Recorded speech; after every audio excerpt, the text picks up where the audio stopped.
काल रेल्वेच्या बजेटवर चर्चा करत असताना सभागृहामध्ये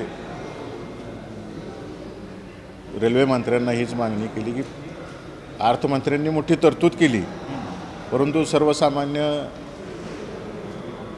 ग्राहक जो आहे रेल्वेचा नागरिक आहे त्यांना त्यामध्ये कोणताही फायदा झालेला नाही। ठराविक भागातच निधी हा रेल्वेचा गेलेला आहे, आकडा दिसतोय मोठा, परंतु मी त्या ठिकाणी हीच मागणी केली की रेल्वेचं जे बजेट झालेलं आहे त्यात 110 वर्ष जुना रेल्वेचा प्रस्ताव लोणंद, फलटण, पंढरपूर हा अनेक वर्ष पडून आहे। ब्रिटिश काळात ॲक्विजिशन झालेलं आहे नॅरोगेजचं। प्रभूसाहेब ज्यावेळेस या खात्याचे मंत्री होते आणि विजयसिंह मोहिते पाटील साहेब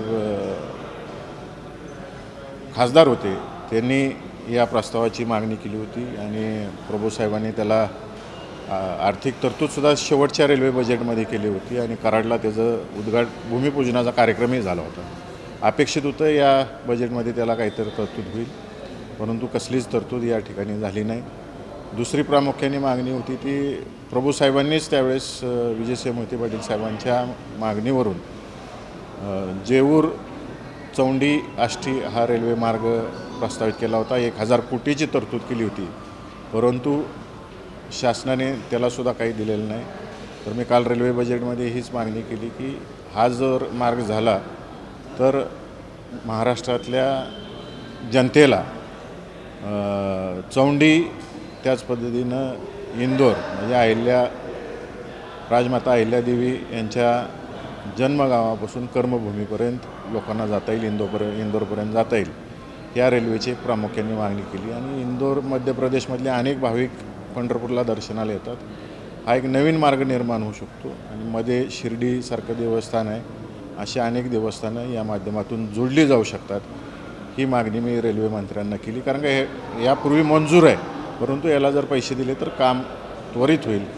आणि दुसरा एक प्रामुख्याने मागणी केली की जे वंदे भारत रेल्वे सुरू झालेली आहे, या वंदे भारत रेल्वेमध्ये प्रामुख्याने जो स्पीड शासनाने ठरवलेला आहे तो स्पीड सोलापूर मुंबई वंदे भारत त्या स्पीडला आजपर्यंत पोचलेलं नाही, उलट दरवर्षी कमी होत चाललेली। एक आधुनिक आणि वेळेत पोचणारी रेल्वे म्हणून शासनाने त्याचा गाजावाजा केला होता, परंतु गेल्या 6 महिन्यात ती कमीत कमी 40 वेळा उशिरा मुंबईत पोचलेली। तर या गोष्टींवरसुद्धा शासनाने लक्ष घालावं, त्याच्यात दुरुस्त्यांवर लक्ष घालावं।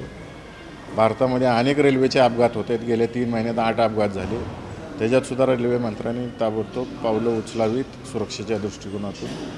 अशा मागण्या रेल्वेच्या बाबतीत त्या ठिकाणी मांडल्या। आणि सर्वात महत्त्वाचं 1950 सालचं कुर्डुवाडीला रेल्वे वर्कशॉप आहे, त्या रेल्वे वर्कशॉपची काम मिळावं। पूर्वी नॅरोगेजचे डबे तिथं बनवले जायचे आणि स्टीम इंजिनचे छोट्या रेल्वेची कामं केली जायची, तेव्हा 1000 कामगार होते, आज 300 कामगारांवरती या ठिकाणी रेल्वे काम करते। रणजितसिंह मोहिते पाटील ज्यावेळेस राज्यसभेचे खासदार होते, त्यांनी ममता बॅनर्जींकडे मागणी केली, त्यावेळेस फक्त 30 कोटीची कामं ह्या कोच सेंटरला कुर्डुवाडीला मिळाली। त्यानंतर विजयसिंह मोहिते पाटील साहेबांनी प्रभूसाहेबांकडे मागणी केली, तेव्हा 60 कोटीची तरतूद झाली। माझी प्रामुख्याने मागणी हीच आहे की मुबलक अशी जागा रेल्वेकडे कुर्डुवाडीमध्ये उपलब्ध आहे।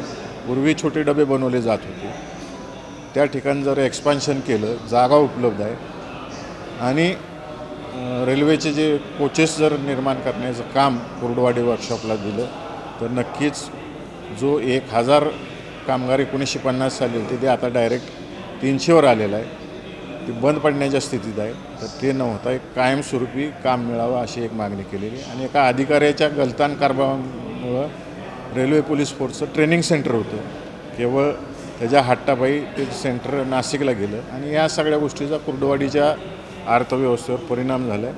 म्हणून मी रेल्वे मंत्र्यांना मागणी केली की इन्फ्रास्ट्रक्चर उपलब्ध आहे, त्या इन्फ्रास्ट्रक्चर उपलब्ध आहे तर त्या दृष्टिकोनातून त्या ठिकाणी त्यांनी मदत करावी अशी मागणी मी कालच्या रेल्वे बजेटमध्ये केलेली आहे।